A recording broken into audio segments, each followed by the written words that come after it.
Shalom everyone, and continuing this series of the Yalkut Yosef over here. We are actually on Siman 267. We are on Halachot of Shabbat over here, and we're continuing where we left off. We're talking about the Friday afternoon Minchad, Mizmor David, and Lecha Dodi prayer, and we're continuing on that those halachot. Okay, we are on Chav Zayin at the moment, Siman 267. Omrim bracha me'en sheba gam b'Shabbat v'yom tov. The Gam Shabbat Shabbat Achar Yom Tov. Okay, we also say this, the blessing of Men Sheva, it's recited every Friday evening, even when it's going to be Yom Tov falling on the Shabbat, or when Shabbat immediately follows the Yom Tov itself, over there. Okay, Ubiyom Tov Shechal b'Shabbat, Eino Maskir Shel Yom Tov V'Bracha Me'en Sheva.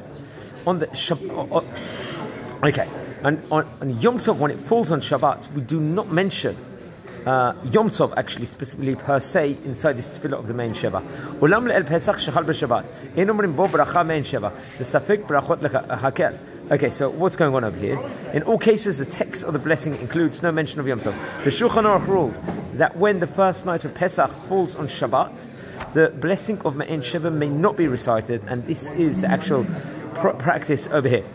The suffix brachat lahakel. Mukom makom shliach tzibur sheta'av atchil b'emilat bracha me'en sheva b'le'el pesach shechal b'shabbat ein lafsik oto be'emtza habracha ela shelo ya'anu amen acha b'birchato. The suffix amen yitomo lekula v'acha bracha yama baruch shem kvod malchuto le'olam ba'ed. Okay, so friends, the Shulchan Aruch ruled that when the first night of Pesach is actually going to fall on Shabbat, the blessing of Me'en Sheva may not be recited, and this is a practice. If the Chazan mistakenly began to recite the blessing, the congregation should not stop him at that stage in time. He should complete the bracha, but the congregation should not respond Amen to his bracha. The bracha is likely a bracha recited, bracha levatala, something that's been done in vain. And the rule in general is not to respond Amen to any bracha that might be considered uttered, let's say, in vain, bracha levatala. Afterwards, the Chazan should add the verse Baruch Shem Kavod Malchuto Le'olam Ba'ed. V'acha bracha Yama Baruch Shem Kavod Malchuto Le'olam Ba'ed. Okay, Halacha Chavchet. When not in a synagogue over here, and you might be reciting Me'en Sheva Tefillah. Okay, Ein L'Shliach Tzibur Lomar Bracha Me'en Sheva Ele Ach V'Rak B'Beit Knesset. Only inside the synagogue he may say it. B'makom hakavua l'tefillah, in a place where it's a fixed place of a prayer, Torah prayers. Aval im mitpalim b'beit shel chatanim or beit avelim, if you're inside the house of a chatan or inside a mourner's house, something like this, ein lo ma bracha zo, you do not say this blessing. U'b'Yerushalayim k'dushata chamura na'agu levrech bracha zo b'kol makom. In any place in Yerushalayim, then you do say this blessing over here, because everywhere in Jerusalem is actually considered holy. It's got the kedusha of a synagogue. Of makom minhag lo amrinan safek brachot la'akel. In place in minhag, the custom is not to do a bracha levatala. V'kol ze b'Yerushalayim ha'atika kedusha meruba. V'im na'agu lomar bracha me'en sheva gam b'Yerushalayim ha'chadasha. And you've got the custom to say the bracha of Men Sheva in Jerusalem, in the new part of Jerusalem, let's just say, Yerushalayim HaChadasha, Ein Zo Bracha Levatala, hasn't got that category of a bracha levatala. Prat shekach haya haman menaheg. V'yesh ma'achenu Ashkenazim anoagim shegam b'Yerushalayim enu rachim bracha zo b'beit Tanim or b'beit Avenim.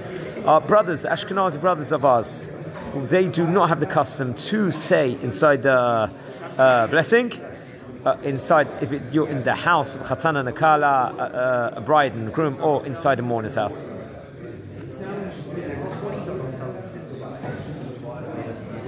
Okay, so this also applies even in the old parts of Yerushalayim. Okay, Halacha Chavtet. What about the side room of a synagogue? Do you say a bracha over here, or do you not? Okay, let's continue.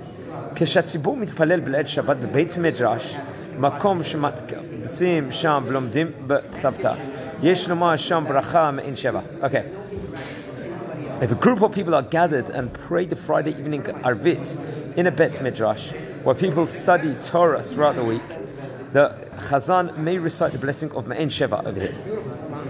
אבל החדש ליד בית כנסת, שלפעמים מכניסים לשם ספר תורה, אין לומר שם ברכה מאין שבע.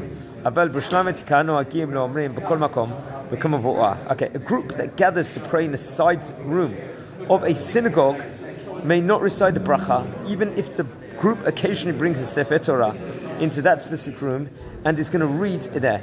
In the city of Jerusalem, however, the custom is that the Chazan is actually going to recite the bracha wherever a group gathers to pray, as we learned actually previously in Halacha 28. Okay, Halacha 30 at the moment, Lamed. Shliach tzibur sheshama kaddish be'emtza me'en sheva. אסור לו להפסיק ולענות אמן באמצע ברכה ושב ואל תעשה עדיף. Okay, if the Chazan over here hears someone from a nearby minyan saying the Kaddish and he's in the middle of reciting the Me'en Sheva Tefillah respectively, he may not interrupt the bracha and respond to the Kaddish. He's got a continuous bracha Me'en Sheva. It might be questionable over here, but it's best to refrain from actions. Some people might argue on this also. Okay, halacha lamed ala. Talking during Me'en Sheva, can you talk or not? I think we all know the answer, that it should be no. Ein ledaber b'sha'a she'omrim v'yachulu v'lo b'sha'a she'shliach tzibur omer bracha Me'en Sheva. One should not obviously naturally talk during this window of time when the Me'en Sheva blessing is done. Full stop. One should try and refrain from speaking mundane matters inside a synagogue, full stop. Substituting Me'en Sheva for Arvit. What's the deal? Im ta'avit palel b'l Shabbat. V'lad shel chol. What if you make a mistake? And you're gonna, on the Shabbat prayers, you're actually gonna say the tefillah of a weekday tefillah over here, instead of you're doing the Shabbat tefillah in the night time of Arvit. V'lo ezki shel Shabbat, or shelo yitpalel klal. V'shama m'shliach tzibur bracha Me'en Sheva mitchalata v'ad sofa. בשליח ציבור נתכוון עליו להוציא ידי חובה והוא גם כן נתכוון לצאת. Okay. If someone is going to mistakenly recite the weekday Amidah on Friday evening, or if he did not recite any Amidah at all, he forgot totally, he should recite the Shabbat Amidah.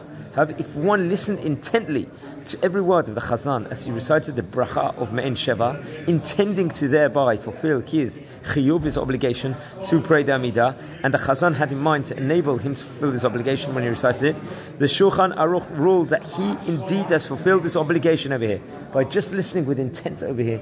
That is it's a fulfillment of the of his obligation. Okay. בשייך והוא נתכוון אליו להוציא ידי חובה והוא גם כן נתכוון לצאת יצא. כן, פסק מרן שולחן ערוך. This is why the מרן שולחן ערוך פסקins. מכל מקום, מכיוון שיש חולקים וסוברים שלא יוצאים ברכה Me'en Sheva במקום 7 ברכות של התפילה, נכון להתחילה שיתפלל תפילת ערבית של שבת מילואה ורק בדיעבד שקבע כיוון לצאת ברכה Me'en Sheva יצא ידי חובה. Many poskim will argue and disagree with this ruling, and it's not best to rely on it. Therefore, the person should ignore the Chazan's bracha as a means of fulfilling his personal obligation and recite the full Shabbat Amidah for himself. If he, the Chazan, did as described above, we then rely on the ruling of the Shulchan Aruch. Halacha Lamed Gimel. Okay, 3 more halachot here in this section. We're talking here about Me'en Sheva to compensate for mincha. Can that be a compensation for mincha or not? וכן, מי שנאנס ולא יתפלל מנחה בערב שבת, שצריך להתפלל ערבית, 2 של שבת, יכול לסמוך לתשלומי מנחה על ברכה Me'en Sheva, ששומע משליח ציבור. Likewise, if someone failed to recite the mincha on Friday and he needs to recite a compensatory Amidah after the Arvit tefillah over here, it's preferable that he do just that and recite the full Amidah of Arvit twice for himself over here. That's a code of conduct he should use, to actually recite Arvit twice. However, if he listened intently to every word of the Chazan as he recited the bracha of Me'en Sheva, we assume that he has fulfilled his obligation over here. מכל מקום, יותר נכון לכתחילה שיתפלל לערבית 2 של שבת ולא יתכוון לצאת ידי חובה תפילה התשלומים ברכה Me'en Sheva. Better to recite twice Arvit prayer rather than relying on this thing. רק בדיעבד שקבע כיוון לצאת ברכה Me'en Sheva יצא ידי חובה. But if you listen intently and you've done it already, then you fulfill the obligation. אך שליח ציבור עצמו שצריך להתפלל תפילת תשלומים יוצא לכתחילה ידי חובה כשאומר הברכה Me'en Sheva ולא לחשוב להתפלל תשלומים שספק ברכה לקהל. If it could have been the Chazan himself failed to recite mincha on Friday, he may rely on his reciting of the bracha of Me'en Sheva to actually be a compensation for his lost mincha. And so he should not recite the silent Amidah again afterwards. He shouldn't do, after everything's done, after the whole service, he shouldn't do now another Amidah also. It would be technically a third Amidah. In this case, because of the doubt concerning the status of his unique blessing, once the Chazan recites it, he may no longer recite the compensatory Amidah prayer over here. Okay, two more halachotim. Now we're talking about someone's made a mistake in the Arvit of Yom Tov and Shabbat. Imechal Yom Tov Shabbat happens to be Yom Tov and Shabbat. It's going to be together. ושכח והתפלל בליל שבת, תפילה של יום טוב לבד, ולא הזכיר שבת שצריך לחזור ולהתפלל, אינו יוצא ידי חובה בברכה מעין שבע, ששומע משליח ציבור, שהרי אפילו אם חזר והתפלל ערבית שלמה של שבת לא יצא. הואיל בשבת ביום טוב צריך להתפלל תפילה אחת, הכוללת שתי קדושות, ואין תפילה לחצאים. So if Yom Tov is actually going to clash with a Shabbat, and someone forgot to mention Shabbat in the Amidah of the Arvit, of Yom Tov could happen, it is not possible to rely on the bracha of Mein Sheva to make up for the omission over here. The blessing of Mein Sheva is no better than the Friday evening Amidah, and the Friday evening Amidah is not the right compensatory Amidah for a Yom Tov evening. When Yom Tov coincides with Shabbat, we must recite one Amidah that mentions both Shabbat and Yom Tov. It's got to be collective, it's got to be inclusive. And we may not recite one Amidah that mentions only Shabbat and another Amidah that mentions only the Yom Tov itself. Last halacha of the day. Okay, halacha lamed hey now, friends. In the section, we're going to finish the section. V'chen, mi sheta'ab tefillah Rosh Chodesh v'yomot ha'keshamim v'lo yizki ya'aleh v'yavor וכשתחב להתפלל, אז כי יעלה ויעבור. אך שכח לשאול, צל ומטה צריך לחשוב ולהתפלל פעם שלישית כהוגן, ואין לצרף מה ששאל צל ומטה בתפילה הראשונה, ומה שהזכי יעלה ויעבור בתפילה השנייה. שסוף סוף כל תפילה בפני עצמה יש בה חסרון המצריך לחזור. Likewise, if someone's going to forget the passage of Ya'aleh V'Yavor to the Amidah of Shacharit Mincha on Rosh Chodesh during the winter months, and then when he repeated the Amidah as required, he forgot the passage of the 10 Talumat al-Bircha, which he had remembered the first time, he must recite the Amidah a third time. We cannot combine the two prayers that he had recited and say that all in all, he had recited all the required passages. Each Amidah that he prayed was missing a vital component, and therefore he has not yet fulfilled his chovah, his obligation over here in that point in time.